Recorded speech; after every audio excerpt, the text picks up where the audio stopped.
FB berusia 24 tahun, Tengku Subodaya di Kecamatan Darul Imara Aceh Besar dibekuk polisi karena diduga menyodomi santri.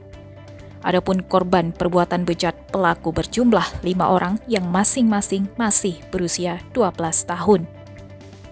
Di Reskrimum Polda Aceh, Kombes Ade Haryanto mengatakan, pelaku yang juga salah satu wali kelas di daerah tersebut ditangkap kurang dari 24 jam setelah menerima laporan pelecehan dari masyarakat.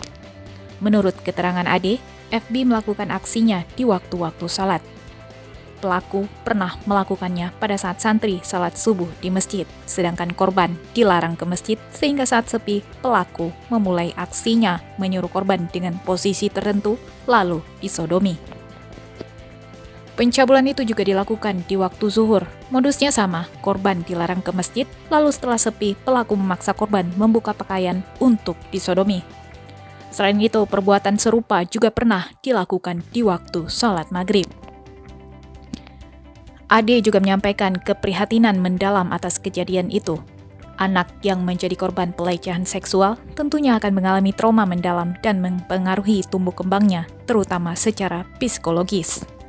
Untuk itu, Ade menghimbau ke seluruh lapisan masyarakat untuk ikut serta mengawasi anak-anak dan jadikan lingkungan baik di sekolah, daya, maupun tempat lainnya sebagai tempat aman bagi anak-anak. Saat ini, pelaku sudah ditahan di Rutan Mapolda Aceh untuk menjalani proses hukum.